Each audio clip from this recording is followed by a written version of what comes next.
Been very vocal, आप controversy तो मतलब ठीक ठाक आपकी एक काफी तरह। हजामत हुई मेरी। हाँ, एक आपके माशाल्लाह एक वो KFC वाली भी आई थी, फिर आपके बेटों के ऊपर भी आई, और लोग अफिलिएट करते हैं, लेकिन कितनी हद तक इफेक्ट करती हैं ये चीजें? बहुत हम्म। बहुत इफेक्ट करती है। मेरी एक वीडियो ने मुझे खून के आंसू रुलाए, अच्छा, वो वाली है। जो मैंने एक बोल दिया था कुछ हाँ। भी। वो बस एक ऐसा नाजुक टाइम होता है जिसमें आप अपने जज्बात पर कंट्रोल नहीं कर सकते। आप सोचें कि वो किस कदर नाजुक होगा कि मैं जो कि इतनी कामयाब फैमिली लाइफ गुजार रही हूँ उसमें मैं कुछ बोल दूँ, तो वो क्या हुआ होगा कि मैंने बोल दिया। उसके बाद ये जो हमारे इस्लाम में भी है ना कि आपको गुस्सा आए तो पानी का एक घूंट पिए, खड़े हुए हैं बैठ जाएं, बैठे हैं लेट जाएं, ये बिल्कुल सही बात है। हाँ, गरम लोहे पर पे जब काबू आप करना। मारेंगे ना हथौड़ा, तो वो तो टेढ़ा मेढ़ा होगा। तो इसलिए बहुत आपको सोचना चाहिए, आपको उसके सामने वाले के लफ्जों के उसकी तरफ होकर भी सोचना चाहिए कि मे बी अगर इसने कोई बात कही है तो उसमें इसका भी दिल दुखा होगा, तो बोली गई है। उसको फौरी तौर पर रिवेंज के तौर पर ले लेना, ये मेरे ख्याल में बहुत गलत है। ये मैंने सीखा ही अब है अहमद। मैंने जिंदगी में लोग कहते हैं कि इस एज में आकर आप स्टबन हो जाते हैं, आपकी आदतें पुख्ता हो जाती हैं। हाँ, आप जो हैं, आप कहते हैं मैं वो हूं, आप अपने आप को मोल्ड करें सामने वाले।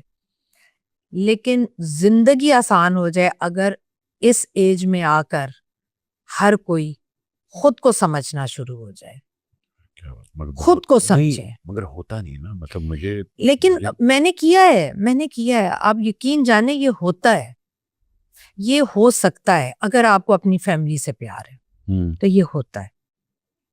मैंने बहुत कुछ अब दरगुजर किया है। अच्छा, उससे मैं नहीं समझती कि मैंने सामने वालों के लिए किया है, मैंने अपने लिए किया है।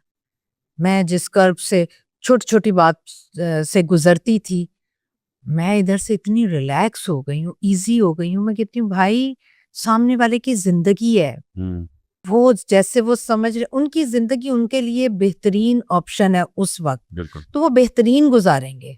मेरे कहने पर मैं अपने एंगल से सोच रही हूँ, उनके पास अभी आगे की पूरी जिंदगी पड़ी हुई है।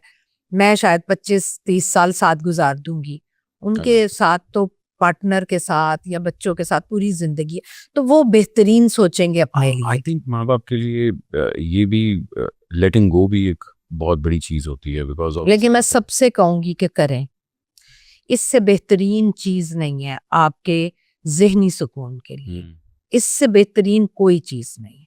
मैं अभी भी देखती हूँ बहुत सारी माएँ हैं, वो कहती हैं कैसे सबा तुमने कैसे, मैंने कहा छोड़ दे। क्योंकि देखिए ना, आपने सारी जिंदगी माइक्रो मैनेज किया है जी। आप, एक बड़ी हिम्मत की बात है कि आपको अब रियलाइज होता है कि भाईजान, I am not in control any more. Yes, उनकी जिंदगी है, इसमें मेरा कुछ नहीं है, let them move on, you know.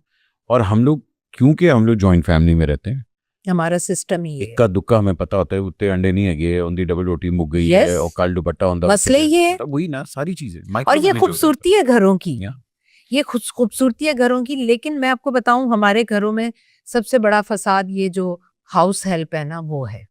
अरे, उससे बड़ा फसाद कोई नहीं है हमारी घरेलू जिंदगी में। कम वालियां जो उन्हें इत्थों दी गल इत्थे कह देनी है, चुटकला छड़ देना है और उन्हें यकीन कर लेना। मैंने अपने घर में उसूल बनाया है, काम वाली कोई किसी से कोई बात नहीं करेगी, और दो जो हाउस हेल्प है ना, वो आपस में बैठकर बात ही नहीं करेंगी, किसी का काम ही नहीं है।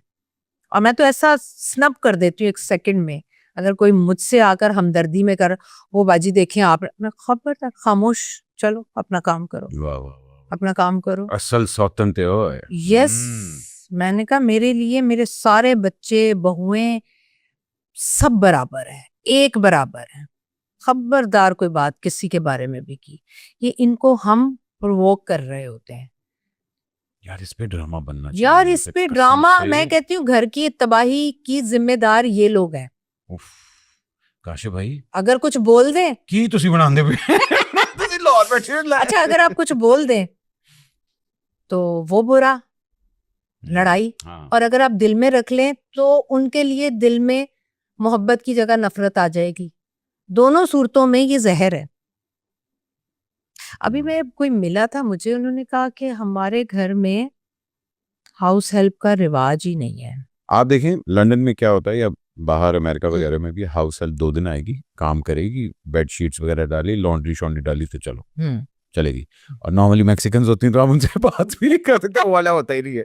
आई थिंक हमें वो करना चाहिए, हमें ना बस फॉरेन मतलब दूसरी जबान वाली रखनी चाहिए ताकि हमें समझ ही ना आए। समझ ना आए। नहीं जी, यहाँ पर तो What do you think is the secret of being in a positive, successful marriage?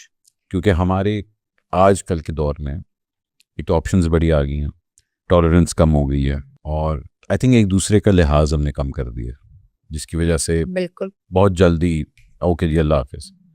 मगर आपको क्या लगता है कि क्या बेस क्या होनी चाहिए एक कामयाब शादी की?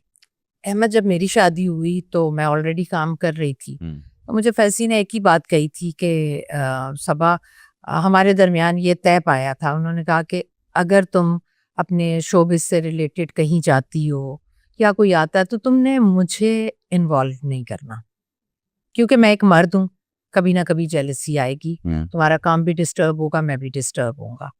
तो सिर्फ एक हम दोनों के बीच ये बात हुई थी और वो आज तक कायम है। सब चैनल्स वाले कहते हैं भाई, क्योंकि फैसल बहुत अच्छा गाते भी हैं, बहुत अच्छा बोलते भी हैं, ऐसे इंटरव्यू दें तो वो बहुत ज़बरदस्त बोलते हैं, लेकिन चूंकि हमारी डे फर्स्ट ये हमारा एग्रीमेंट हुआ था जिस पर मैं आज मैं भी कायम हूँ और फैसी भी, और हमारी इस इंडस्ट्री को लेकर आज तक कोई किसी किस्म की कोई बहस नहीं। उसकी दूसरी रीज़न ये भी है कि अभी मैं बात कर रही हूँ, लेकिन जब मैं घर जाती हूँ ना, मैं प्योर एक हाउसवाइफ होती हूँ। हाँ, कि मेरा एक्टर दरवाजे तक ही है। जी जी, हमारे घर में एक्टिंग को लेकर डिस्कशन नहीं होती कि हम बैठे हुए सब तो अब बच्चे कह रहे हैं वाह वाह माँ उसमें आपने क्या काम किया या फैसी, मैं कहती हूँ ये डिस्कशन नहीं होगी हमारे घर में। घर पर मैं एक माँ हूँ, अगर मैं उस तरह की डिस्कशन करूँगी तो बिला वजह में मेरे अंदर एक सरिया सा आ जाएगा कि भाई इंडस्ट्री में तो मैं अब माशाल्लाह ये हूँ और मुझे घर में भी ये मकाम मिलना चाहिए। तो घर में तो आपको बड़े बड़े कॉम्प्रोमाइज़ेस करने पड़ते हैं, बड़ी बड़ी कुर्बानियाँ देनी पड़ती हैं, बड़ा बड़ा झुकना पड़ता है, और मुझे लगता है कि एक कामयाब जिंदगी जो है, मैरिड लाइफ या एक फैमिली लाइफ, उसके ये तीनों बहुत बड़े सुतून हैं, कॉम्प्रोमाइज़ और कुर्बानी देना और झुके रहना। अपनों के सामने झुकने में कोई फर्क नहीं है, आपकी पर्सनैलिटी को कोई ईगो जो है ना उसको निकाल दें अपनी जिंदगी से। आपकी रिलेशनशिप अपनी सास से कैसी है? वो तो है ही नहीं बेचारी अब। नहीं, मुझे कैसी थी? बहुत अच्छी मेरी मुमानी थी और वो बहुत सीधी खातून थी, बहुत प्यारी खातून थी और बहुत प्यार करती थी मुझसे, और मैं भी बहुत करती थी। मैं ऐसी बहू थी कि मैं कहती थी कि आप जाएं मामी जी, आप नहाने जाएं और आपने कपड़े नहीं लेकर जाने, मैं आपको प्रेस करके सूट दे दूंगी। और मैं उनका सूट सीकर, वो क्योंकि वो जब नहाती थी वो फर्श धोती थी, वो टब धोती थी, वो बाल्टियां धोती थी, जो पहने में कपड़े हैं वो धोती, तो वो कोई 2 घंटे में निकलती थी बाथरूम से। तो मैं उनका सूट सी के प्रेस करके उसमें नाड़ा डालकर और मैं हैंग करती थी। तो कहती थी ये कब सिया? मैंने कहा जब आप बाथरूम गई थी ना तब मैंने सीना। अरे वाह वाह वाह। तो हमारा रिलेशन ऐसा था, और मैं इतनी सुगड़ हूँ, मैं कपड़े क्या सिया करती थी। क्या बात है। स्टिचिंग